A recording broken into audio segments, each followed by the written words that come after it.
నమస్తే. నేను సిరి. సజ్జల గారికి కొత్త టెన్షన్ పట్టుకుందని చెప్పేసి వినిపిస్తుంది. పొన్నవోలే వైసీపీ నేతల్ని ఇరికిస్తున్నాడని చెప్పేసి తనలో టెన్షన్ స్టార్ట్ అయిందని చెప్పేసి ఒక వార్త అయితే మరి సోషల్ మీడియాలో వైరల్ అవుతుంది. మరి ఇందులో ఎంతవరకు వాస్తవం ఉంది ఏంటనేది మనకి తెలియజేయడానికి ఈరోజు మనతో పాటు ఉన్నారు ప్రముఖ రాజకీయ విశ్లేషకులు లింగమనేని శివరామప్రసాద్ గారు. నమస్కారం సార్. సార్, ఇప్పుడు చూస్తుంటే పొన్నవోలు గారి మనం చూస్తున్నాం తను ఎలా మాట్లాడుతున్నారు ఏంటి అనేది. సో తను మాట్లాడిన దానివల్లే ఇంకా వైసీపీ నేతలకు ఉచ్చు బిగుస్తుంది. ఇంకా పొన్నవోలు గారే వైసీపీ నేతలను అరెస్ట్ చేయడానికి గల కారణం అవుతున్నారని చెప్పేసి సజ్జల గారు భయపడుతున్నారని చెప్పేసి ఒక వార్త సోషల్ మీడియాలో వినిపిస్తుంది. మరి ఇందులో వాస్తవం ఉందంటారా? దీంట్లో ఒక సామెత ఉందమ్మా ఇదివరకు నుంచి. నీకు లా తెలిస్తే లా పాయింట్ మీద మాట్లాడు, తెలియకపోతే బల్లగుద్దది. అంటే గల్లం చేయమని. ఈ రెండో కేటగిరీకి చెందిన ఆయన. లీగల్గా కన్నా కూడా ఊరికే ఆ పాయింట్ మీకు ఏదో సినిమాలో చూపించినట్టు గంట ఎవడో ఆర్గ్యూ చేయరు, వాదించరు. పాయింట్స్, దానికి ఏ కేసు ఉదాహరణలు, ఆ ఎగ్జాంపుల్స్, దాన్ని ఇది ఎట్లా అప్లై అవుతుంది ఇంతవరకే మాట్లాడతారు.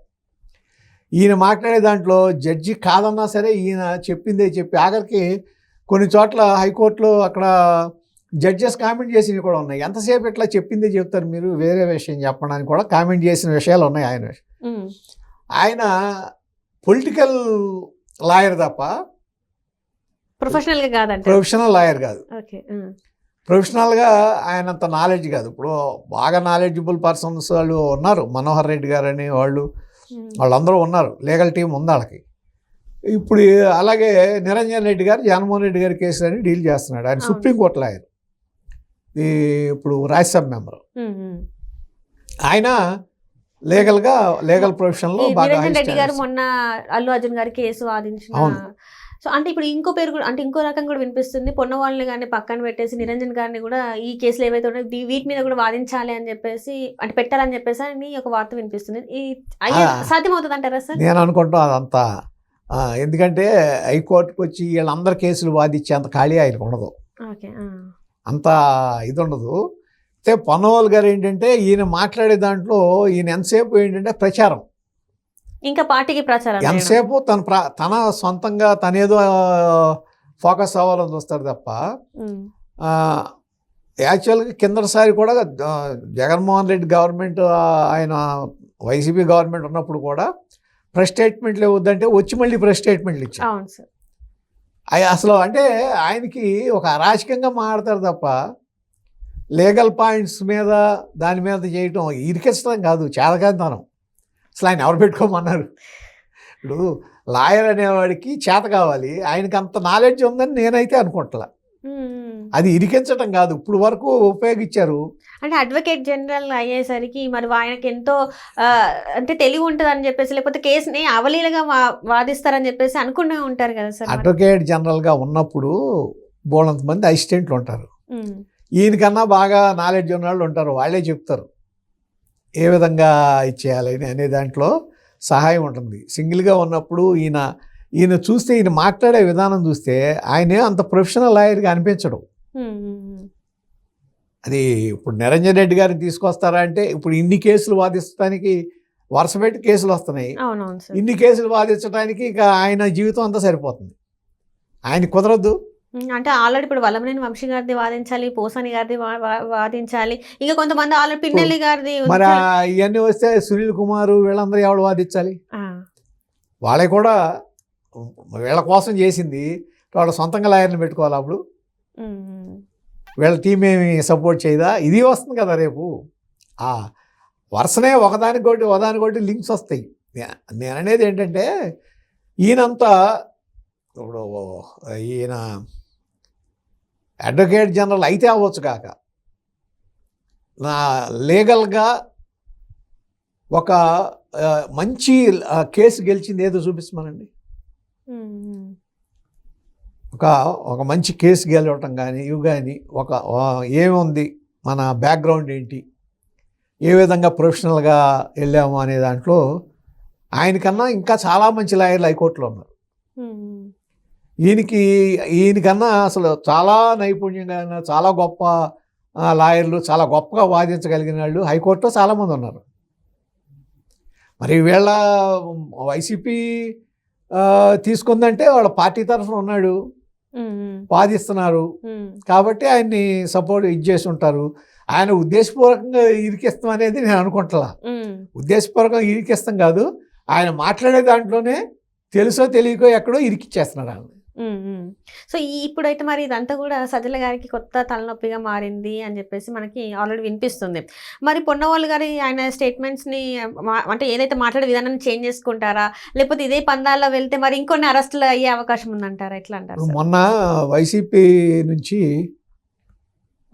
బీజేపీలోకి వెళ్ళి ఒక నాయకుడు సోషల్ మీడియాలో వాటిలో బాగా యాక్టివ్, ఆయన చెప్పాడు అసలు తలనొప్పి వైసీపీకి సజ్జలే,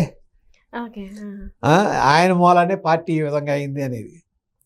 ఇంకా కొత్తగా తలనొప్పి ఏమవుతుంది ఆయనకి? అంటే ఇప్పుడు నెక్స్ట్ ఇంకొక మాట కూడా వినిపిస్తుంది ఏంటంటే, జగన్మోహన్ రెడ్డి గారిని ఎట్లా ఆయన అరెస్ట్ అయితే ఖచ్చితం, ఇప్పుడు వైసీపీ పగ్గాలన్నీ కూడా సజ్జల గారికి అన్నట్టు కూడా ఒక వార్త అవన్నీ భారతిరెడ్డి గారు ఉన్నారు. అంటే ఇప్పుడు అన్ని పార్టీ పరంగా నిలబెట్టాలి అంటే సెకండ్ ఉంది అంటే విజయసాయి రెడ్డి గారు అనుకున్నారు, కానీ విజయసాయి రెడ్డి గారు రాజీనామా చేశారు. కానీ నెక్స్ట్ ఎవరైనా గట్టిగా పార్టీ నిలబెట్టేదంటే సజ్జల గారే అని చెప్పేసి జగన్మోహన్ రెడ్డి గారే చెప్పారంట. మరి ఇది నేనైతే దీన్ని నేను నమ్మట్లా. ఒకవేళ ఉన్నా అదే విధంగా ఇప్పుడు ఏ పొజిషన్లో ఆ పొజిషన్లో ఉండి లీడ్ చేయాలి తప్ప ఆ ఫేస్ ఆఫ్ ది పార్టీ ఆయన ఉండడం. ఫేస్ ఆఫ్ ది పార్టీ ఆయన ఎందుకు పెడతారు? అది జరిగే పని కాదు. అసలు ముందు జగన్మోహన్ రెడ్డి గారి వాళ్ళ కుటుంబపరంగా బాగా నష్టపోయింది ఎక్కడంటే వైఎస్ భారతి గారి కేసులో ఈ సరస్వతి పవర్ విషయంలో వాళ్ళ మదర్ మీద కేసు పెడతాం అనేది అసలు ఎవరో రాజశేఖర రెడ్డి గారి అభిమానులు కూడా జీర్ణించుకోలేకపోతున్నారు. ఏంటిది డబ్బు కోసం ఈ విధంగా చేస్తారా అన్న ఇది బయటకు వెళ్తుంది. ఎప్పుడు ఫ్యామిలీలో ఆ విధంగా ఉంటూ మాత్రం రాజకీయంగా మంచిది కాదు, నష్టం చేస్తుంది. జగన్మోహన్ రెడ్డికి అది కూడా ఒక మైనస్ పాయింట్ అయిపోయింది. డెఫినెట్గా మైనస్ పాయింటే. 2019కి ముందు మొత్తం అంతా ఫ్యామిలీని వెనకమాల ఉంది. అవును సార్, ఆయన పార్టీ పెట్టినప్పుడు. ఇవాళ వైఎస్ భారతిరెడ్డి గారు తప్ప వైఎస్ రాజశేఖర రెడ్డి సంబంధించిన వాళ్ళు ఎవరు వెనకమాల లేరు. పార్టీ అనుకున్నప్పుడు మాత్రం వైఎస్ రాజశేఖర రెడ్డి గారి అనుచరులు ఎవరైతే ఉన్నారో పెద్ద పెద్ద వాళ్ళందరూ కూడా మేము పక్కన ఉంటామని చెప్పిన వాళ్ళు తిను పార్టీ పెట్టి ఏదైతే జరిగిందో తను పదవులకు వచ్చేసరికి వాళ్ళెవ్వరు తన పక్కన లేరు, వేరే వేరే వాళ్ళు కనిపించారు. అంటే జగన్మోహన్ రెడ్డి గారి నిజ స్వరూపం తెలిసాక పక్కకు జరిగారంటారు, ఎట్లా అంటారు సార్? అది అయ్యి ఉండొచ్చు, లేకపోతే కిచెన్ పాలిటిక్స్, లేకపోతే అక్కడ ఏదైనా ఒక కూపు జరిగిందో, లేకపోతే ఒక దుష్ట చతుష్టయం చేరి మిగిలిన బయటికి పంపించిందో అది వాళ్ళకి తెలుస్తుంది. కానీ ఏదో ఒకటి వాళ్ళకి అనుకున్నది లేదు, పార్టీ సరిగ్గా లేదు అనుకున్న తర్వాతే బయటకు వెళ్తారు. ఇక ముందు చూసుకున్నట్టయితే వైసీపీకి ఇంకా గడ్డు కాలమైనా ఇంకా పార్టీ అంతరించిపోతే అవకాశం ఎక్కువ ఉందంటారా? అంతరించిపోతుంది అనేది కాదు, కానీ ఇప్పటికైనా వాళ్ళు సవ్యంగా చేసుకుంటే అంటే రాజకీయంగా చూసుకుని కక్షపూరితంగా కాకుండా ఏదో తప్పుడు ప్రచారం చేసి లేకపోతే తప్పుడు వీటి మూలన ఏదో సోషల్ మీడియాను ఉపయోగించుకుని దాంట్లో మనం ఇచ్చేయటం వలన అధికారంలోకి వస్తాం అనుకుంటే మాత్రం భ్రమ. మీరు మారారు అని ప్రజలకు తెలియజేయాలి, చూపించాలి, ప్రజలకు నమ్మకం కలిగించాలి. అట్లాగే ప్రజాస్వామ్యతంగా మీరు ఉండాలి. బెదిరింపులు లేకపోతే కబ్జాలు, భూ కబ్జాలు, అక్కడ ఇళ్ళకి ఇంట్లో ఉంటే వాళ్ళకి అడ్డంగా గోళ్ళ కడతాం, ఇటువంటి వాటిని కాకుండా ప్రజలకి సేవ చేసి ప్రజలతో పాటు ఉండి ఒకవేళ ప్రభుత్వం తప్పు చేస్తే దాన్ని నిలదీస్తే ప్రజలు సపోర్ట్గా వస్తారు. అట్లా కాకుండా ఇదివరకు పద్ధతులే కంటిన్యూ చేస్తే మాత్రం ఖచ్చితంగా ఈ మధ్య ఏదో సర్వే వచ్చింది, ఇప్పుడు కనుక ఏదో ఇంటర్నల్ సర్వే కొంతమంది ఇప్పుడు కనుక చేస్తే 4 సీట్లు తప్ప 11లో 7 టీడీపీ కూటమికి వెళ్ళిపోతాయి. అంటే ఇక జనాలకి అర్థమైపోయింది వాట్ ఇస్ వాట్. ఆ పరిస్థితి ఇంకా మీరు భ్రమలో ఉండి మనం ఈ విధంగా దుష్ప్రచారం చేసో లేకపోతే తప్పుడు ప్రచారం చేసో లేకపోతే గోబెల్స్ లాగా గోబెల్స్ ప్రచారం చేసో నమ్మించి మనం గెలవగలం అనుకుంటే మాత్రం భ్రమే. Right sir, right. Thank you so much sir.